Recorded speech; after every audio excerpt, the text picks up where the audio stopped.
بسم الله الرحمن الرحيم بسم الله الرحمن الرحيم. Assalamualaikum warahmatullahi wabarakatuh. Alhamdulillahi rabbil alamin. Wassalatu wassalamu ala ashrafil anbiya'i wal mursalin wa ala alihi wa sahbihi ajma'in. Amma ba'du, faya ibadallah, usikum wa iyaya bitaqwallahi faqad fazal muttaqun. Kaum muslimin sedang jamaah maghrib yang dimuliakan Allah Subhanahu wa taala. Pada malam ini sebenarnya kita ingin bacakan surat, masih ada kaitan dengan kitab ini, dan di sini khusus di surat tafsiran surat Al-Kahfi yang menceritakan tentang dua orang sahabat, yang satu sahabatnya kaya raya, yang satu lagi sahabatnya miskin. Tiba-tiba sahabat yang kaya raya ini telah melampaui batas. Dia meremehkan sahabatnya yang tidak banyak harta ini. Lalu bagaimana kelanjutan ceritanya? Kita para jamaah bisa pilihan kita bacakan kisah ini sebagai iktibar bagi kita, atau karena sudah beberapa kali pertemuan tidak ada diskusinya, mungkin ada salah-salah penyampaian perlu diluruskan. Pilihannya untuk kita semua. Apa kita lanjutkan kisah ini atau kita diskusi? Diskusi dulu. Lanjut. Baik. Tapi kalau kita lanjut nanti tidak selesai bahasnya itu dengan diskusi, maka mudah-mudahan pertemuan berikutnya. Silakan para jamaah sekalian, bila ada Al-Qur'an dibuka surat Al-Kahfi, dimulai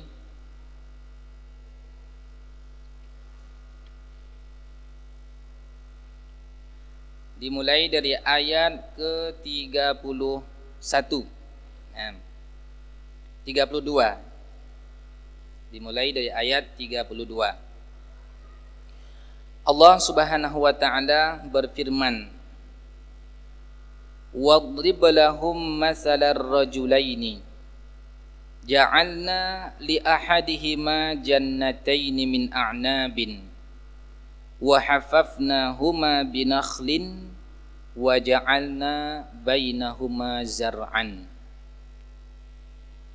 Kisahkanlah bagi mereka, sebutkanlah bagi mereka permisalan dua orang laki-laki. Kami menjadikan bagi salah seorang dari laki-laki itu memiliki dua kebun. Kebun yang isinya pohon anggur, lalu disekelilingi oleh kurma-kurma. Wa ja'alna bainahuma zar'a. Kami jadikan di antara dua kebun itu tumbuh-tumbuhan. Ini Allah Subhanahu wa taala sebutkan pelajaran tentang dua orang sahabat, yang satunya kaya, yang satunya miskin. Lalu Allah Subhanahu wa taala jadikan kisah berikutnya, kiltal jannataini atat ukulaha.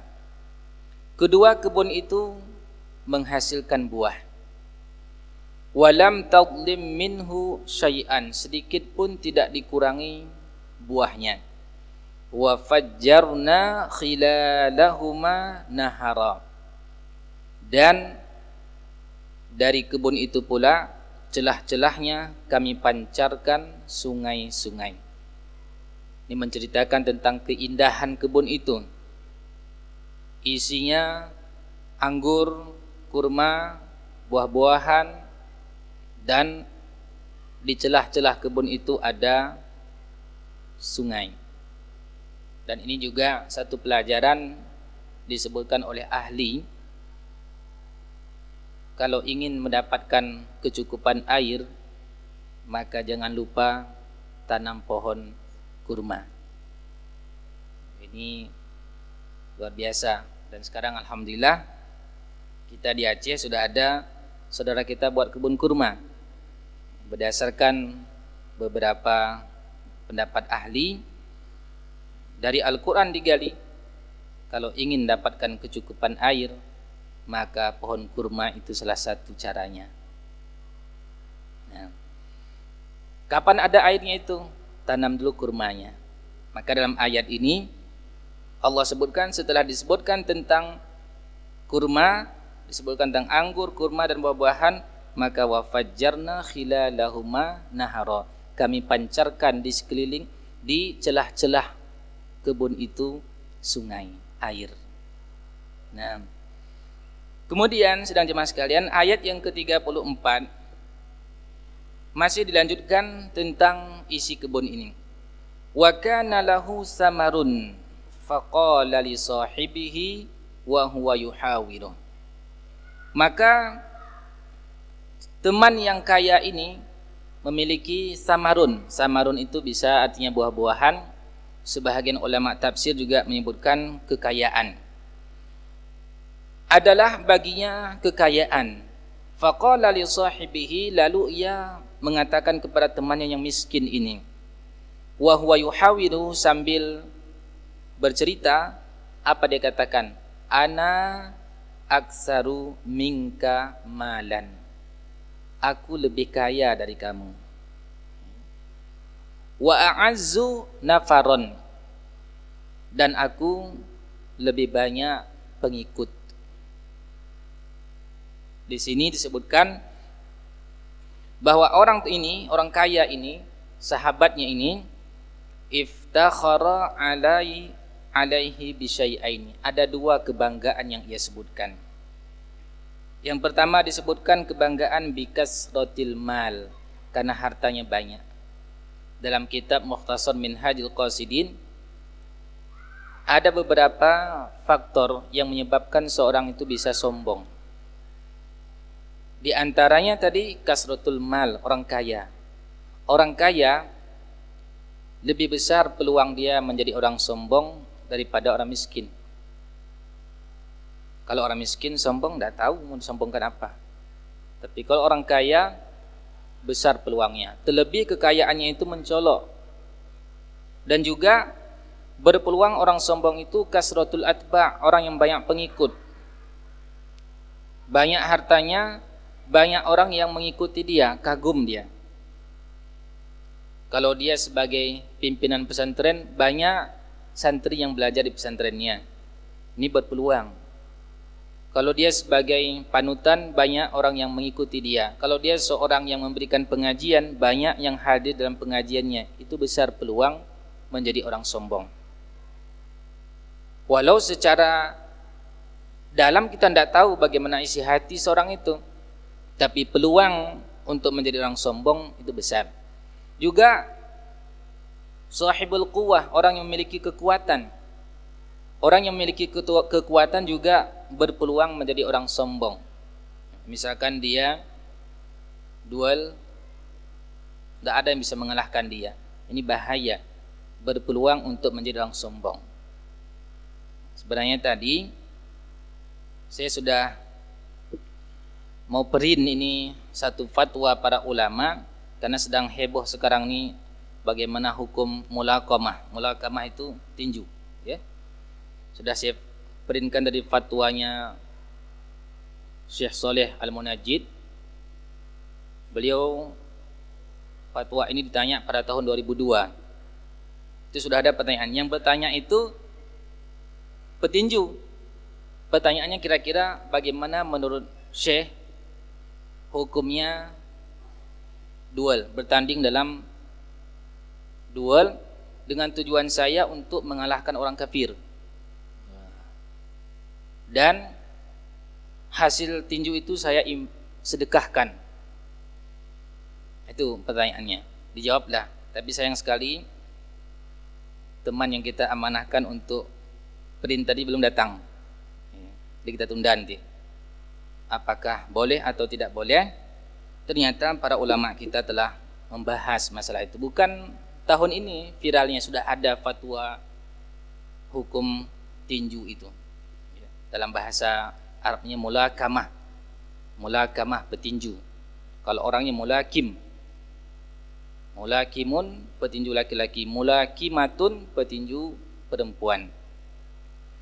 Namun lagi ya, kita tidak sempat. Mudah-mudahan nanti kita akan bacakan fatwa tersebut pada pertemuan yang akan datang. Kita lanjut ayat ini.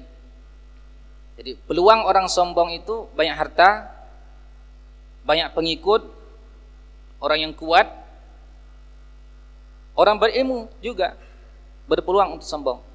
Kasratul ilm, orang berilmu. Orang berilmu sebagai contoh, dia sudah memiliki titel S3, sedangkan yang menasihatinya S1. Ini berat sekali menerimanya. Masa S1 menasihati S3 atau menegur ada yang keliru pada yang sudah dapat titel S3 dikritisi oleh yang S1. Berat. Bisa saja keluar kata-kata, ini sudah S3, kamu S1. Berani sekali memberikan masukan. Ini bahaya. Laki-laki yang Allah sebutkan dalam surah Al-Kahfi ini hanya dua kelebihannya. Satu, dia orang kaya. Yang kedua, banyak pengikutnya. Disebutkan dalam tafsir Ibnu Katsir, pengikut di sini pelayan-pelayannya, pembantunya dan anak keturunannya banyak. Dia bangga, ana aktsaru minka malan. Saya lebih banyak harta dari kamu. Wa a'azzu nafaron, dan paling kuat pengikut, banyak pengikut. Ini kelebihan yang disebutkan. Dia orang kaya dan orang yang banyak pengikut. Lalu tidak cukup di situ ternyata kesombongannya. Wa dakhala jannatahu wa huwa zalimun li nafsihi. Dia memasuki kebun-kebunnya tadi yang banyak buah-buahan sambil dia menzalimi, dalam keadaan menzalimi dirinya. Apa dikatakan? Qala, dia berkata, ma adunnu an tabida hadhihi abadan. Saya tidak mengira bahwa kebun-kebun ini akan lenyap. Dia menganggap tidak ada kematian.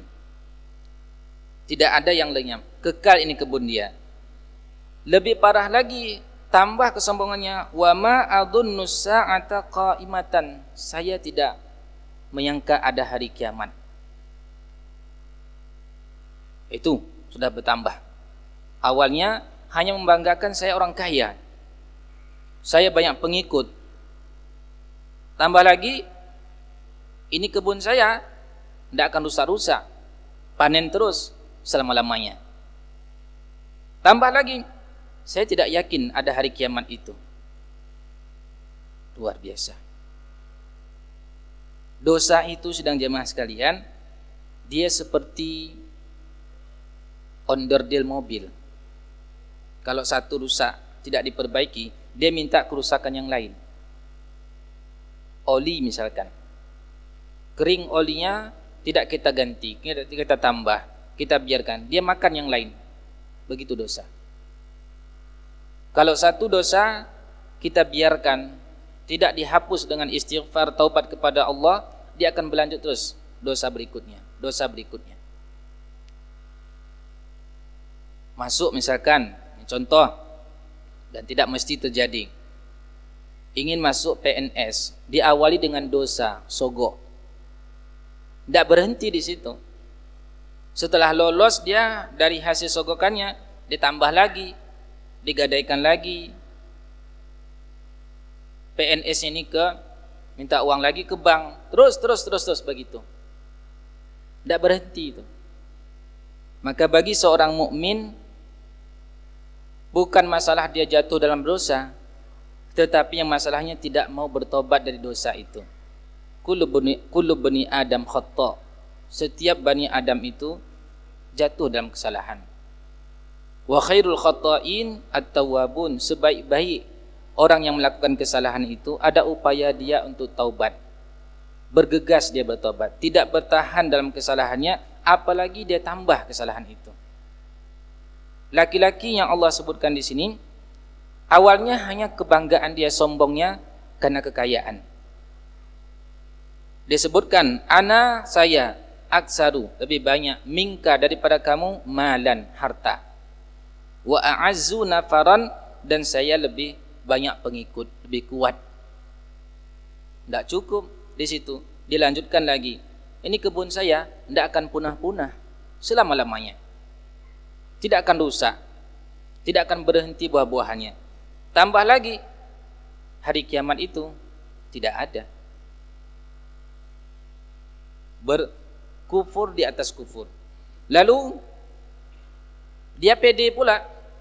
Dia katakan, wala irruditu ila rabbi, jikalau aku dikembalikan kepada Allah, la ajidanna khairam minha munqalaba, pasti tempat saya lebih baik lagi dari kebun-kebun ini. Yakin dia sudah. Dia menganggap di dunia ini saja sudah Allah berikan kebaikan untuk saya, apalagi di akhirat nanti pasti lebih enak lagi. Kamu sudah miskin di dunia, di sana pun nggak dapat apa-apa. Diejek temannya. Ada istilah Al-Quran, dan ini sering-sering kita ulang, namanya istidraj. Dalam surat Al-An'am, Allah sebutkan tentang orang-orang yang tidak patuh kepada Allah, tetapi diberikan kemudahan hidup. Falamma nasu ma dzukkiru bihi fatahna alaihim abwaaba kulli syai'. Maka tatkala mereka lupa dengan peringatan Allah, banyak diberikan peringatan, diutus nabi, diturunkan kitab, diturunkan ujian-ujian, musibah sebagai teguran, tetap juga dia menjadi-jadi, tetap dia tidak patuh kepada Allah. Diberikan nikmat sebanyak-banyaknya. Fatahna alaihim abwaaba kulli syai'. Kami bukalah pintu kebaikan untuk dia. Semua dibuka. Dia solat tidak, dosa banyak, tetapi bisnisnya lancar. Solat tidak, dosa banyak, tetapi linknya semakin luas. Dia solat tidak, maksiat banyak, badannya semakin sehat. Ini namanya istidraj. Fatahna alaihim abwaaba kulli syai'. Kami buka semua pintu kesenangan untuk dia, kata Allah. Hatta idza farihu, sehingga ketika dia di puncak kebahagiaannya, sudah puncaknya, semakin banyak nikmat Allah berikan, semakin menjadi-jadi perbuatan dosanya. Senang terus.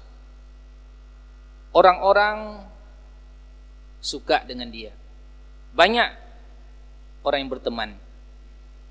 Hatta idza farihu, sehingga ketika sudah sampai puncak kebahagiaannya, akhadnahum baghtatan, kami hukum ia secara tiba-tiba.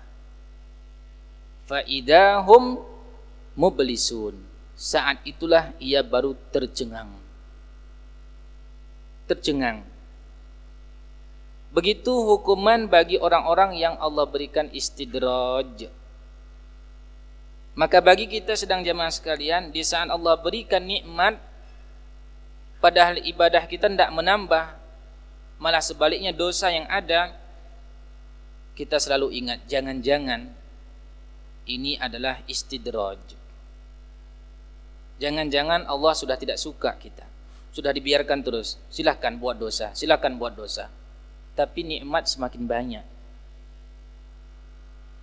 Kita takut itu. Karena hukuman yang Allah berikan tiba-tiba. Faidahum mublisun. Ketika itu jadilah ia terkejut, tercengang dengan hukuman yang Allah berikan. Semua orang-orang yang tertipu dengan kehidupan dunia dia miliki, lalu semakin menjadi-jadi kepada Allah, semua itu tiba-tiba hukumannya. Contoh yang sering kita angkat itu Qarun. Sudah di puncak kebahagiaannya, di puncak kekayaannya. Tidak ada lagi yang bisa menyaingi dia dalam kekayaan di masa itu. Sudah habis puncak. Fa khasabna bihi wa bidarihil ardh. maka kami tenggelamkan ia dan rumahnya sekaligus. Sehingga kalau ada hari ini orang mendapatkan harta, disebut dengan harta karun, padahal uang tetangganya. Harta karun ini katanya. Nah, ini dosa yang dilakukan oleh seorang laki-laki, Allah sebut dalam surat ini. Dan itu ada sepanjang zaman. Selalu ada. Dua orang sahabat yang dari kecil mungkin dia sama-sama menderita hidupnya. Begitu berjalan waktu, ada di antara keduanya itu yang kaya, dimudahkan oleh Allah rezekinya. Dia lupa dengan teman yang dulu sama-sama menderita, malah dia ejek. Pulang kampung ketika merantau, sudah berapa mobil kamu? Padahal temannya ini Honda pun tak ada.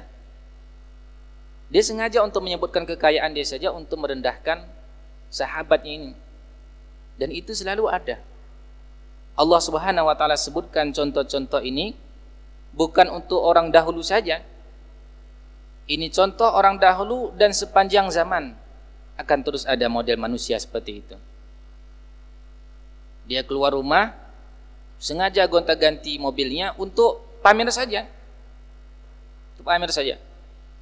Kalau dia seorang wanita dengan hiasannya, dia pakai emas kalung, ditampakkan keluar kalungnya itu, dan dia tidak mau pakai jilbab besar. Kalau pakai jilbab besar nanti nggak kelihatan kalungnya. Dia pakai jilbab biasa, kalau bisa jilbab bunuh diri itu. Ini supaya nampak. Ini kan jilbab bunuh diri. Tinggal tarik kiri, tarik kanan, innalillah, langsung mati itu. Ya. Dan itu ada. Sampai hari ini, sampai hari kiamat, contoh manusia seperti itu akan tetap ada.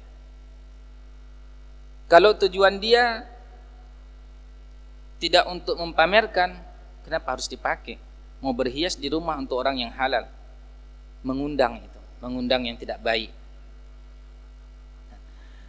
Kemudian setelah dia zalim terhadap dirinya tapi masih yakin nanti ketika di akhirat lebih baik dari ini saya dapat lagi, katanya. Di ayat berikutnya Allah sebutkan, barulah bicara teman yang miskin ini. Qala lahu sahibuhu wa huwa yuhawiruhu. Berkatalah baginya sahabatnya yang miskin ini. Apa dikatakan? Akafarta billadhi khalaqaka. Apakah kamu kufur? Apakah kamu ingkar dengan Allah yang menciptakan kamu? Ini sahabat yang bagus. Kalau kita ingin tahu sahabat itu baik atau tidak, ketika kita teledor dia ingatkan. Ketika sudah malas kita ibadah, dia tarik kita. Akhi, ukhti, ayo kita solat. Ada salah kita dalam urusan agama, dia ingatkan, itu teman yang baik. Kalau dia diam saja, kita mau sholat atau tidak sholat, mau korupsi atau tidak korupsi, mau zalim atau tidak zalim, dia biasa saja, itu sudah nggak usah temani. Bukan orang baik itu. Kalau dia baik, dia ingin kita selamat di akhirat. Ingin selamat di akhirat. Karena itulah inti kehidupan kita. Wal akhiratu khairul laka minal ula. Akhirat itu lebih baik bagimu daripada yang pertama, itu dunia. Wal akhiratu khairun wa abqa. Akhirat itu lebih baik dan lebih kekal. Kita cari teman yang baik seperti ini. Dia ingatkan, akafarta billadhi khalaqaka min turabin. Apakah engkau ingkar dengan yang menciptakanmu dari tanah? Yaitu Allah menciptakan Adam dari tanah. Summa min nutfatin. Kemudian Allah menciptakan dari air mani. Summa sawwaka rajulan. Kemudian Allah sempurnakan ciptaanmu, menjadilah engkau seorang laki-laki yang sempurna. Diingatkan nikmat Allah. Lalu disebutkan lakinna huwallahu rabbi. Adapun saya, kata sahabatnya ini yang miskin ini, dia adalah Rabbku. Dia adalah Tuhanku. Wala usyriku bi rabbi ahada. Saya tidak mau mensyirikkan Allah dengan seseorang pun. Diingatkan. jangan syirik, jangan kufur. Semua yang kamu dapat tadi, harta yang banyak, pengikut yang banyak, itu adalah pemberian Allah. Jangan berlagak. Masya Allah. Kalau ada orang miskin menyampaikan nasihat itu kepada orang kaya, susah sekali diterima. Susah sekali diterima. Mungkin lebih menjadi-jadi itu orang. Kamu itu hanya menghibur diri saja, memang dasar orang miskin. Tidak usah nasihat-nasihati, sudah cukup itu. Tak punya apa-apa, bisanya cuma nasihat. Nih orang kaya. Tapi ini sahabat yang jujur, sahabat yang baik, dia tetap berikan nasihat. Walaupun strata sosialnya tidak sebanding, tapi masalah nasihat dia tetap ingatkan. Di ayat yang ke-39 diingatkan lagi, walaula idh dakhalta jannataka, mengapa tidak ketika engkau masuk kebunmu itu, qulta, engkau mengatakan masya Allah. Kenapa engkau enggak katakan begitu? Masya Allah, la quwata illa billah. Tidak ada kekuatan kecuali kekuatan itu milik Allah. Dan ini juga disunnahkan bagi kita ketika melihat sesuatu yang menakjubkan, jangan lupa ingat Allah. Kita lihat ada mobil yang bagus, takjub kita, kagum, maka jangan lupa ucapkan masya Allah, la quwata illa billah. Itu sebagai penangkal penyakit ain. Penyakit ain itu pasti terjadi. Ain itu apa? Pandangan mata. Ketika kita kagum dengan ciptaan Allah, lalu kita lupa dengan yang menciptakan, ini bisa-bisa orang yang kita kagumi itu tertimpa musibah. Kalau ada anak kecil misalkan ganteng sekali, cantik sekali, anak ibu cantik sekali, jangan. Bilang dulu masya Allah, la quwata illa billah, cantik sekali anak ibu. Jangan lupa Allah. Karena ketika kita kagum dengan makhluknya, ciptaannya, kita lupa dengan yang menciptakan, ini bisa nanti bermasalah kepada orang yang kita kagumi. Kita lihat rumahnya megah. Rumahnya megah, masya Allah, la quwata illa billah. Lihat kecerdasan orang, cerdas sekali dia, masya Allah, cerdas sekali hamba Allah ini. Dan seterusnya. Jangan lupa mengingat Allah. Dinasihati oleh temannya ini, mengapa engkau tidak mengatakan ketika masuk ke dalam kebunmu itu, masya Allah, la quwata illa billah, intaroni ana aqalla minka malan wa walada. Meskipun engkau melihat aku aqall, lebih sedikit daripada engkau harta dan anaknya. Dia tidak minder, meskipun dari segi dunia kamu lebih hebat, tapi jangan lupa ucapkan masya Allah. Jangan lupa temanku, semua itu dari Allah.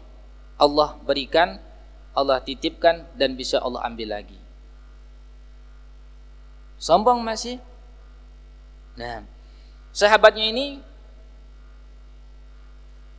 karena terus menjadi-jadi, sombong terus, akhirnya dia pun berdoa, fa'asa rabbi ayyatiyani khairam min jannatika. Mudah-mudahan Allah berikan kepadaku yang lebih baik daripada kebun kamu. Wa yursilu 'alaiha husbana minas sama, dan Allah utus, kirimkan petir ke kebun kamu, fatusbiha sa'idan zalaqa, jadilah tanahnya pun tanah yang licin, tidak ada lagi guna. Karena sudah parah sekali itu. Dinasihati enggak mau, ya sudah. Kalau enggak mau bertobat juga kepada Allah, semoga Allah berikan untuk saya yang lebih baik, dan semoga Allah hancurkan kebun kamu. Nih. Udah. Gimana nih? Kita lanjut atau kita tunda? Ini semakin lama semakin asik nih ceritanya. Kita tunda saja ya. Tunda insyaallah. Mudah-mudahan pertemuan yang akan datang kita akan lanjutkan. Subhanakallahumma wa bihamdika asyhadu an la ilaha illa anta astaghfiruka wa atubu ilaik. Wassalamualaikum warahmatullahi wabarakatuh.